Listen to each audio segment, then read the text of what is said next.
Mulai dari situ pengajian di masjid lancar berjalan, kemudian majelis taklim berjalan, alhamdulillah. Ada yang masya Allah sampai saking terharunya dengan istrinya bisa ngaji, sampai saya dibangunkan masjid bangunkan rumah di belakang masjid. Masya Allah. Saya pingin cepat sampai. Loh, ini kalau kita pakai motor kecil begini kapan sampainya? Insya Allah. Alhamdulillah Allah jawab semua. Iya, Allah jawab semua. Berarti ekspansi dakwahnya lebih luas lagi Ustaz ya. Alhamdulillah lebih jangkauannya lebih luas dan ya insya Allah. Walaupun sekarang belum terbentuk DPD juga di daerah itu, tapi memang alhamdulillah saya ngajar di Rosa di situ sekitar berapa bulan sebelum COVID itu. Pas COVID enggak bisa lagi. Insyaallah. Iya. Betul Ustaz. Nah.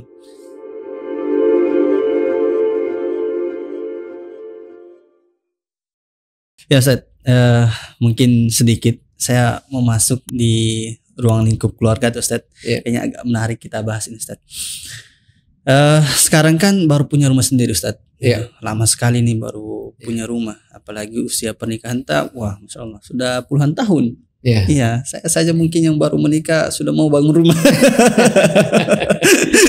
Iya, mungkin apa Ustaz ya? Waktu itu istri tidak pernah mengeluh Ustaz.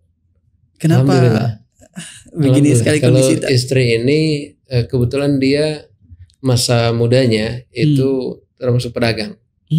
Dari manajemen keuangan dia tahu. Sehingga apa yang saya dapatkan itu saya serahkan ke dia semua. Karena dia pintar mengatur. Pintar mana yang disimpan, mana yang dibelanja, apa segala macam. Dia tahu semua. Ya, sehingga keuangan itu teratur. Kalau saya pegang, mungkin hari ini dapat, hari ini habis. Betul, alhamdulillah dia pintar manage keuangan, sehingga alhamdulillah ya sekarang itu bisa. Dan rumah itu dapat juga sebenarnya apa ya? Karena semangat untuk membangunkan tempat ngaji untuk anak-anak. Iya. Jadi ceritanya ketika kami dikontrakan itu kan anak-anak membludak. Sementara tidak bisa dimuat. Ya, ada yang di teras, ada yang di dalam rumah, tapi kepanasan. Ya kan? Memang alhamdulillah kita dapat bantuan juga dari Kemenak. Kita beli kipas angin, tapi itu tidak mencukupi karena tetap saja ruang kecil. Bahkan 2 rumah kita kontrak untuk anak-anak bisa mengaji. Tapi tetap tidak muat karena yang dari masjid itu semua pindah ke situ. Nah, akhirnya sudah ada satu bapak tua, dia bilang, dia sampaikan ke orang tua santri, sampaikan ke Ustadz, bangun saja itu, saya punya tanah, saya tidak pakai itu, masalah bayar nanti saja. Sampai sekarang belum lunas. Belum lunas itu tanah.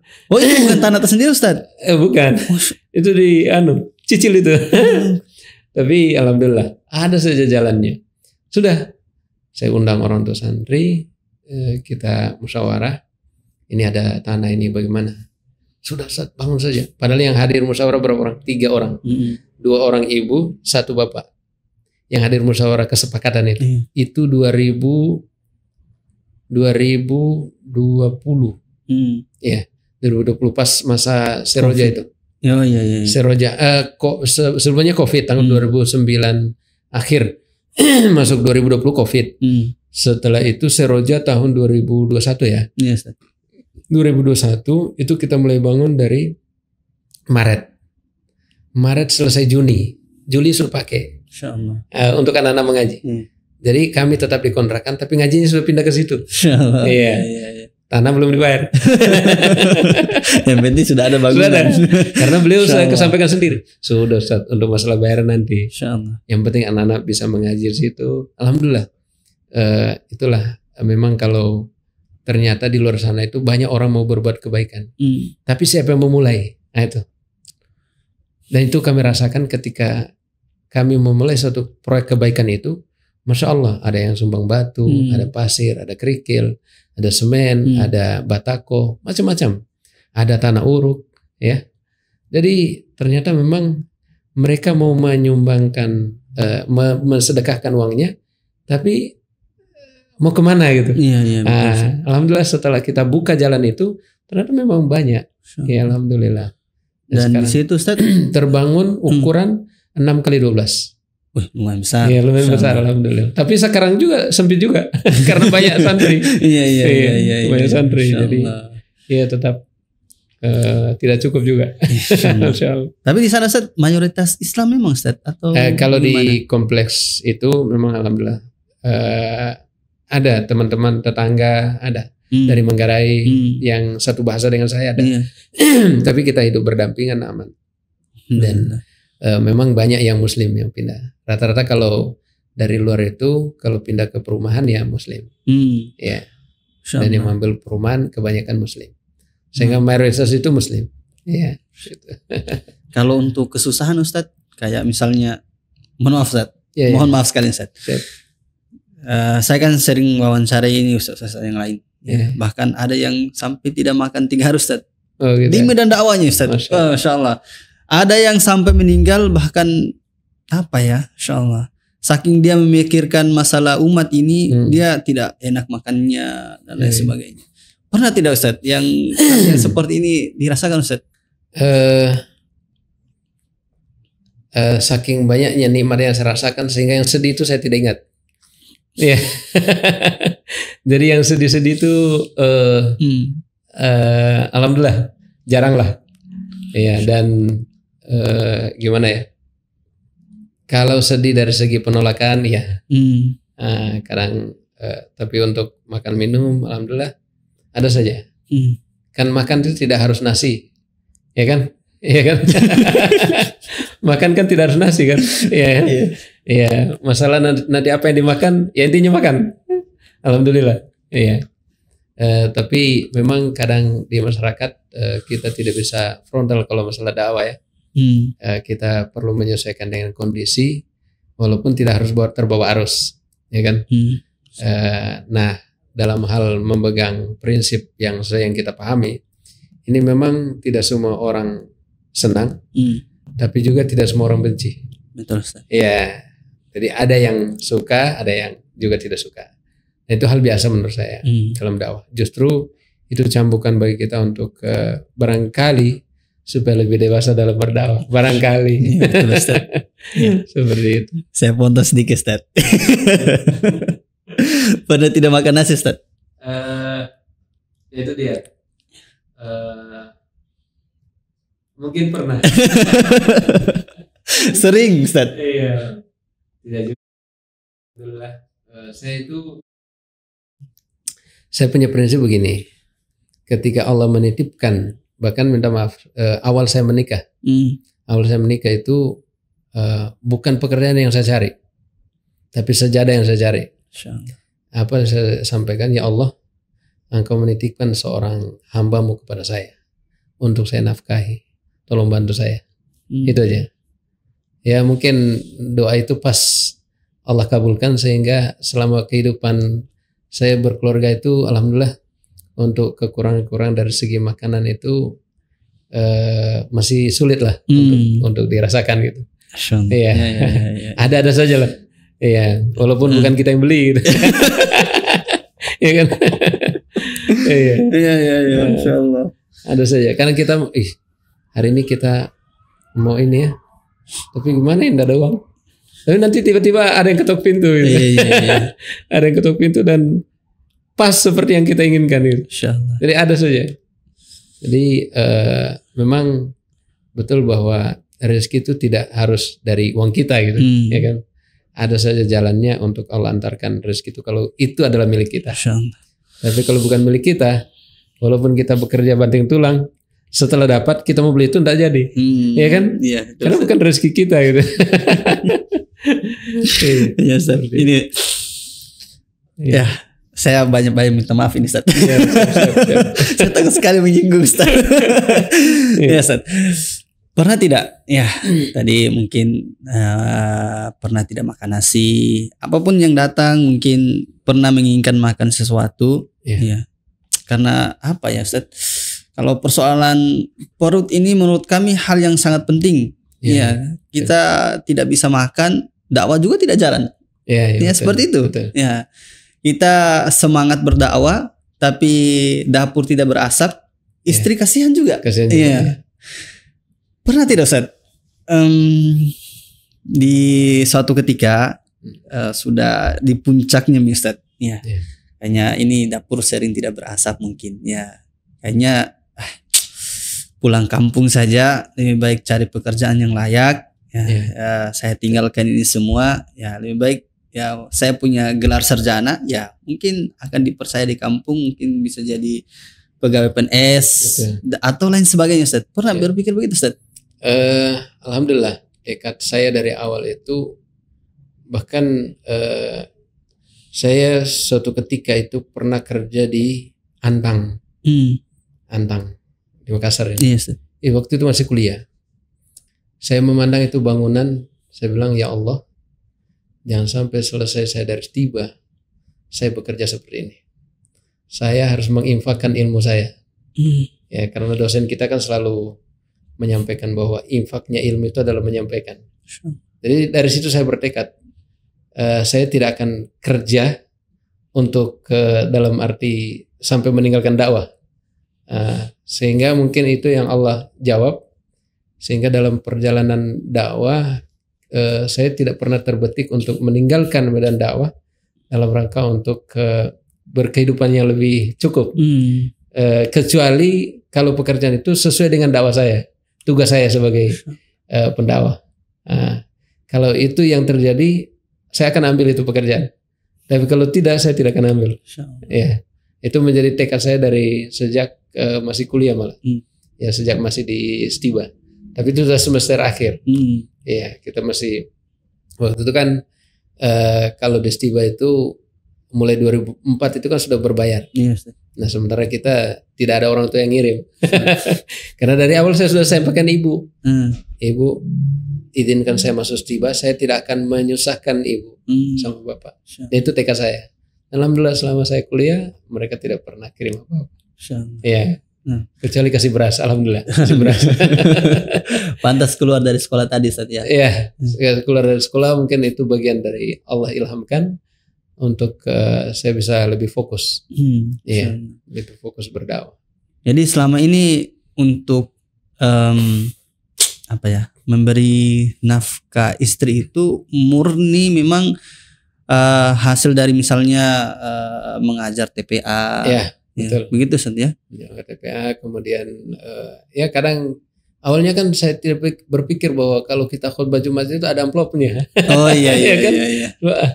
Satu kali saya diajak sama teman guru, kebetulan beliau guru agama. Ustaz, nanti gantikan saya khutbah di satu masjid. Ya sudah saya pergi. Mungkin dia rasa gimana gitu dengarnya khutbah materi saya. Jadi tidak tertarik. Akhirnya pergi. Pulang malah dikasih saya amplop. Ustaz ini apa ini? Sudah ambil aja. Mau tolak juga di rumah tidak ini mau terima juga gimana gitu. Ini kayak ada gangguan gitu dalam hati. Betul. Nah, belakangan baru iya ya. Selama kita tidak minta ya terima saja. Nah, nanti malah menyinggung orang yang memberi gitu. Betul Ustaz. Insyaallah. Dan ini untuk sahabat inspirasi ya. Memang hal yang seperti ini memang tidak terjadi saja sama Ustaz Syahrul ya. Banyak dai-dai kita yang ada di luar sana yang memang betul-betul mewakafkan dirinya untuk agama ini ya. Memang mereka mau fokus berdakwah ya. Makanya kami selalu tekankan ini dai-dai kita ini Masya Allah yang ada seluruh di pelosok negeri ya. Bukan saja yang ada di NTT, di Kupang atau di Aceh dan lain sebagainya. Tapi ini seluruh di pelosok negeri. Bahkan sekali dai-dai kita itu yang Masya Allah luar biasa sekali perjuangannya, yang betul-betul mewakafkan dirinya ya untuk agama ini. Apalagi di daerah-daerah minoritas ya, minoritas Islam maksud kami, yang Masya Allah tantangannya jauh lebih besar. Ya jauh lebih besar Masya Allah. Tapi untuk penolakan Ustaz, misalnya dari teman-teman kita yang dari non Muslim Ustaz ya. Itu agak keras atau bagaimana Ustaz? Alhamdulillah untuk penolakan. Jadi NTT ini termasuk salah satu provinsi yang tinggi dari segi toleransi. Artinya terserah orang mau memandang dari segi mana, tapi memang kehidupan keberagaman di sana itu, minta maaf, kami pergi ke satu pelosok, dia agak tinggi di pegunungan. itu berdampingan gereja dan masjid. Yang membangun gereja itu adalah teman-teman dari masjid, yang membangun masjid teman-teman dari gereja. Saling membantu. Ya, jadi saking mereka menganggap itu hal biasa aja. Ya, jadi kehidupan keberagaman itu tidak harus gimana gitu ya kan. Artinya untuk penolakan dari mereka terhadap dakwah alhamdulillah tidak ada. Ya, kecuali mungkin metode penyampaiannya metode dakwahnya yang mungkin menyinggung atau apa. Alhamdulillah selama kita pelajari bahwa fikih dakwah itu memang betul kita punya tugas untuk menyampaikan kebenaran, tapi itu kan tetap sesuaikan dengan objeknya. Ya, dan bagaimana cara kita menyampaikan, sehingga alhamdulillah kalau dari teman-teman itu tidak ada non muslim. Ya. Justru yang terkadang ada ketidaksukaan ya karena diantara kita kan ada beda pemahaman. Iya betul. Iya, bukan beda pendapat, beda pendapatan. Itu menjadi problem. Itu karena apa? Saya sih menyadari bahwa mungkin karena wawasan saya yang belum terlalu luas. Atau mungkin mereka yang belum tahu apa maksud saya, ya kan begitu, sehingga terjadi penolakan, dan itu riak-riak nggak biasa saja. Tidak juga harus kita tanggapi dengan kayaknya tidak ada lagi kehidupan setelah itu. Jadi biasa saja. Kayak tantangan-tantangan seperti itu, saya rasa bahwa seperti yang saya sampaikan tadi, bahwa itu bagian dari pendewasaan. Mungkin supaya kita lebih bijak lagi dalam berdakwah. Kemudian untuk menguji juga hati kita, apakah kita mau membalas kezaliman dan kezaliman atau membalas kezaliman dengan kesenyuman, ya kan begitu. Ya, kalau kita membalas kezaliman dengan kezaliman berarti selesai. Insyaallah. Ya, tapi kalau membalas kezaliman dengan senyuman berarti panjang perjalanan. Ya, dan insyaallah itu yang justru lebih kekal. Insyaallah. Ya. Dan insyaallah memang rata-rata teman-teman kita yang diutus ya, ustadz-ustadz kita yang diutus di daerah-daerah yang memang minoritas Islam, dan mereka diutus di sana yang memang toleransinya itu tinggi. Kayak di Aceh misalnya ada Ustadz Erzan yang memang ada di sana, insyaallah katanya di sana saling membantu. Betul. Ya, itu juga di NTT ternyata insyaallah. Malah kalau kita kurban ya, kadang kan kalau tetangga yang agak jauh dari pondok itu kita kasih mereka itu seperti perut, kulit ya. Kalau kita tanya bagaimana sudah dapat, dia bilang sudah Pak, tapi dagingnya belum dapat. Karena kita antar daging juga. Tapi tidak semua. Hanya yang paling dekat saja kita. Ya, karena memang banyak juga Muslim yang harus kita kasih. Gitu. Ya.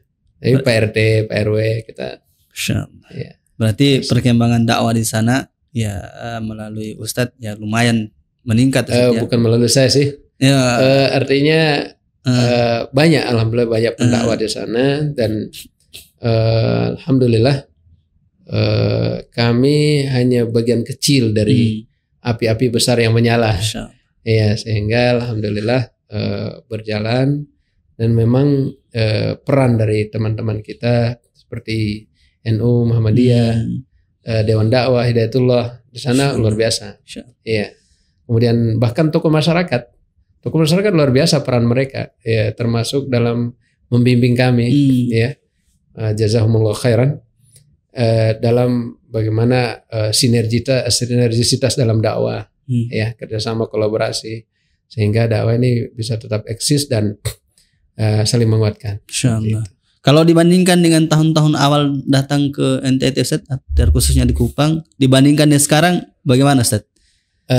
Tentu lebih, alhamdulillah lebih dari segi nuansa agama lebih bagus. Kemudian masya Allah memang ya mudah-mudahan ada sisi lain. Ada satu cerita yang menarik sebenarnya, tapi singkat saya ingin sampaikan, ada bahwa dakwah itu tidak mengenal waktu dan tempat ya. Bahkan media apa yang bisa kita pakai. Iya. saya Masya Allah, bahkan dengan dakwah kita bisa menyelamatkan orang dari berbuat maksiat. Iya, ada satu orang yang Masya Allah sangat luar biasa. Itu awalnya masih condong dengan begadang, pergi ke tempat-tempat yang tidak. Tapi saya itu sebagaimana diajarkan oleh guru-guru kami. Dulu kan belum ada WA, masih SMS ya. Jadi saya itu kalau masuk waktu sholat, terutama subuh, saya tanya sudah subuh atau belum. Iya. Bahkan pernah satu kali saya telepon, hei sudah bangun, kita sholat subuh. Subhanallah. Waktu diangkat telepon saya itu, ternyata dia lagi menuju ke suatu tempat dan itu bermaksiat. Akhirnya dia batalkan, dia langsung ke masjid. Iya. Dan Masya Allah, itu saya ambil pelajaran bahwa memang terkadang kita tidak peduli ya dengan keadaan orang, tapi ternyata satu pesan, kata-kata singkat atau ucapan yang sederhana itu bisa menyelamatkan orang dari bermaksiat. Ya. Maka jangan pernah berhenti berdakwah. Ya, betul. Kalau sekarang itu kan banyak sekali pesan-pesan WA ya. Terkadang memang terlalu panjang juga, orang malas baca. Iya. Dan kita langsung ke orangnya itu lebih mengena daripada kita pesan-pesan umum yang terkadang orang tidak baca juga. Iya, betul. Padahal tadi bisa saja andai kan Ustaz tidak telepon, bisa saja dia sampai ke tempat maksiat itu. Dan itu dia sendiri yang ceritakan. Sehingga alhamdulillah sekarang betul-betul artinya penguat lah. Insyaallah. Kalau untuk sekarang Ustaz, kan Ustaz sekarang fokusnya di Wahda Islamiyah Ustaz ya. Yeah. Sekarang untuk pembangunan untuk pendidikan kayak TPA, sekolah itu bagaimana di sana? Alhamdulillah berjalan dan ya atas support dari WIS juga. Makanya saya selalu memberikan ucapan doa kepada para donatur WIS ya. Karena dengan adanya WIS juga donatur-donatur yang setia bersedekah melalui lembaga zakat ini, kita pun mendapatkan manfaatnya. Ya alhamdulillah. Bantuan pembangunan TPQ yang kami bangun itu juga ada dari WIS, kalau tidak salah sekitar 5-10 juta waktu itu. Kemudian baru-baru ini juga alhamdulillah ada dari WIS yang mensupport untuk pembelian bondex untuk LD 2 pembangunan Pondok Tahfidz Al-Quran Al-Wahda Kota Kupang. Ya artinya saya sangat berterima kasih. Tentu bukan hanya dari donatur yang melalui WIS, ada donatur-donatur lain yang langsung, ya. Tapi alhamdulillah dengan keberadaan WIS ini sangat menguatkan, ya, menguatkan kami setelah Allah tentunya, ya, setelah Allah. Kemudian para donatur dari WIS itu bisa membantu kami. Dan mudah-mudahan program untuk penyelesaian lantai 2 itu betul-betul terwujud insyaallah. Iya. Yang dulunya dari nol setia sendiri datang, sekarang bisa bangun TPQ, bisa bangun sekolah, insyaallah luar biasa. Dan itu tidak terlepas dari para donatur kita, Set. Iya. Donatur WIS, kemudian ada donatur yang langsung juga, masya Allah, itu sangat luar biasa. Mereka bahkan ya menanyakan, Ustaz, apalagi yang mau dibangun? Walaupun sumbangannya mungkin ya 500, 1 juta, tapi itu sangat mensupport sebenarnya. Biar pertanyaannya apalagi mau dibangun? Ya, itu kan sudah kita bersemangat juga. Iya, betul Ustaz. Insyaallah. Akhirnya dan alhamdulillah setiap sepeser pun ya hanya Allah yang tahu. Kita mengambil sumbangan itu memang murni untuk pembangunan. Iya. Makanya tanah itu sampai sekarang belum lunas tuh karena memang kita tidak akan ambil dari sumbangan jemaah itu untuk untuk kepentingan pribadi gitu. Ya. Insyaallah. Kita pengadaan kendaraan, pengadaan material, murni kita usaha sendiri. Insyaallah. Nah, Ustaz. Ya, terakhir Ustaz. Insyaallah. Saya betul-betul rasakan sekali bagaimana perjuangan kita berdakwah di Kota Kupang ya di NTT ya, insya Allah secara umum, dan sehingga sekarang banyak kader tak di sana yang kita bina ya, baik dari TPQ maupun anak-anak atau para pemuda yang ada di sana sekarang bisa merasakan nikmatnya agama kita ini, insya Allah. Dan sekarang bisa membangun sekolah Islam yang tentunya itu sangat manfaatnya luar biasa untuk saudara-saudara kita yang ada di sana. Setelah semua ini terjadi Ustadz, ya dilewati dengan suka duka, banyak air mata tentunya yang apa ya Ustadz? Meskipun tidak mau dicerita tadi Ustadz, ya, tapi betul-betul kami rasakan Ustadz. Ya, kami rasakan. Ya, apalagi di tempat minoritas Islam, insyaallah tentunya perjuangannya lebih keras. Ya, setelah ini semua Ustaz, apa harapan tahu untuk ke depan Ustaz? Ya, saya hanya ingin bahwa dai-dai yang muncul kemudian itu memiliki tekad yang kuat ya, bahwa di balik memperjuangkan agama Allah pasti ada pertolongan dari Allah. Nah, itu bukan janji manusia. Tapi itu janji langsung dari Allah SWT. Memang apa ya, di dalam kehidupan dunia ini ada namanya perencanaan. Tapi kalau kita terlalu apa ya, kadang orang itu kan bukan merencanakan tapi takut dengan masa depan. Iya, itu yang kalau merencanakan boleh-boleh saja. Tapi kalau takut dengan kehidupan masa depan, nah itu yang memang perlu lagi untuk digali. Semangat juang itu dari para pemuda saat ini, ya, dimana keinginan untuk memperjuangkan itu sekarang nanti pertimbangan, nanti bagaimana, nanti terlalu banyak pertimbangan, akhirnya malah tidak jalan. Ya, tapi kalau kita sebenarnya teorinya itu adalah bertekad dulu baru kita tawakal. Tapi kalau kita bertanya dulu. Iya, kalau pertanyaan itu tujuannya untuk membuat perencanaan yang lebih matang, oke. Tapi kalau pertanyaan itu justru mendaunkan, melemahkan semangat juang, itu menjadi problem. Berarti memang tidak niat dakwah, ya kan? Iya, minta maaf saya mungkin orang istilahnya itu culas, terlalu masa bodoh dengan yang akan datang gitu. Pokoknya intinya saya mau berdakwah gitu. Mau apapun yang terjadi ya saya akan lalui, gitu. Itu aja. Nah, sehingga Allah alam ini mungkin terlalu subjektif ya. Tapi ingin saya katakan bahwa memang orang-orang yang diberikan kemuliaan, kebaikan dari para nabi dan rasul itu karena mereka melalui jalan dakwah. Ya, bukan karena habis kuliah kemudian menikah, berkeluarga, punya kendaraan, punya rumah, kemudian punya anak, punya cucu, selesai. Tidak, tapi mereka yang mengambil jalan dakwah. Itulah orang-orang yang mulia. Tentu tidak harus menjadi singa podium. Tidak harus menjadi kiai yang memberikan pengajian. Tapi apapun peran kita dalam dakwah ini, ya itulah yang kita berikan.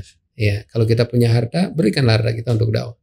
Kalau kita punya tenaga, berikan tenaga. Kalau punya ilmu, berikan ilmu. Ya, intinya apapun yang kita punyai, jangan sampai tidak ada yang kita sisihkan untuk dakwah. Ya, dakwah ini jalannya orang-orang mulia, orang yang dipuji oleh Allah, diangkat oleh Allah. Ya, walaupun memang siap juga untuk tantangan yang seperti yang mereka rasakan. Ya, tapi yakinlah apa yang kita rasakan belum seberat yang dirasakan oleh para nabi dan rasul. Ya, belum seberapa. Mungkin ujung kuku juga belum. Ya, masih sangat ya setipis helai rambut kayaknya. Sangat sedikit, ya, tidak seberapa. Karena tipisnya iman kita. Iya. Seseorang itu diuji sesuai dengan kadar keimanannya. Ya. Allah. Insyaallah. Ya, Ustaz kami ucapkan jazakallahu khair. Insyaallah ini perjalanan kita masih sangat panjang untuk dakwah di sana. Ya, kami doakan semoga Allah Subhanahu wa taala mudahkan segala urusan kita, dilancarkan seluruh usaha kita di jalan dakwah ini. Dan ini terkhusus sahabat inspirasi ya. Kita tadi sudah dengarkan cerita dari Ustadz kita, Ustadz Syahrul, insyaallah bagaimana perjuangan dakwah beliau di sana. Dan sekarang ya saudara-saudara kita yang ada di Kupang yang tentunya terkhusus Ustadz Syahrul sedang mengusahakan pembangunan pondok tahfiz di Kupang ya, insyaallah. Untuk itu bagi sahabat inspirasi yang ingin membangun ya atau mendapatkan amal jariah dari pembangunan pondok pesantren ini, bisa mengirimkan donasinya melalui nomor rekening WIS. Ini kami taruh di bawah sini ya, ya insyaallah.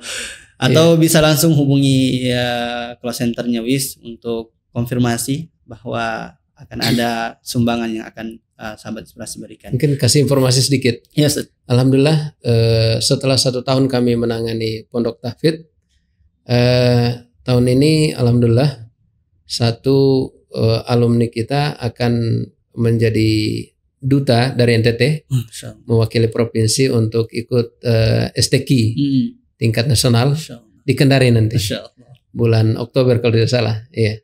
Nah, itu alhamdulillah dari pondok kita. Iya. Jadi insya Allah apa yang disampaikan para donatur ke sana, baik itu doa atau tenaga atau rupiahnya, insya Allah tidak sia-sia. Dan alhamdulillah kita sudah menunjukkan prestasi insya Allah. Walaupun itu belum seberapa ya, karena beliau baru hafal 5 juz. Maksudnya 5 juz dari depan, 5 juz dari belakang. Iya. Seperti itu. Wah, luar biasa Ustaz. Alhamdulillah. Insyaallah. Ya. Dihadiahi umroh. Oh, insyaallah. Sama Ibu Wakil Wali Kota. Masyaallah. Wali Kota Kupang. Masyaallah. Ya.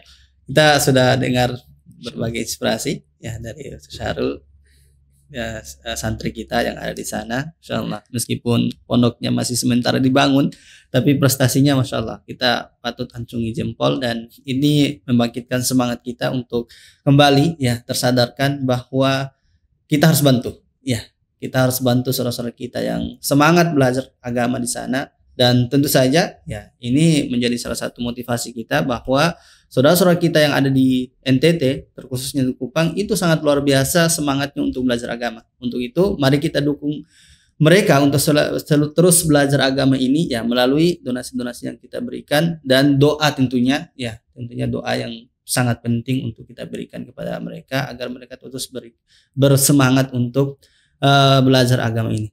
Mungkin itu Ustaz, insyaallah. Kami ucapkan jazakallahu khairan Ustaz. Mudah-mudahan senang sekali bisa berada di sini. Insyaallah. Saya juga senang Ustaz. Saya bisa berjumpa dengan antum Ustaz karena kami punya darah NTT. Tentunya sangat bangga rasanya, insyaallah bisa duduk. Nanti sesekali ke NTT. Insyaallah Ustaz. Mudah-mudahan Allah Subhanahu wa taala mudahkan Ustaz. Insyaallah. Nah Ustaz, jazakallahu Ustaz, barakallahu fikum. Barakallahu fiik. Insyaallah. Assalamualaikum warahmatullahi wabarakatuh. Waalaikumsalam warahmatullahi wabarakatuh.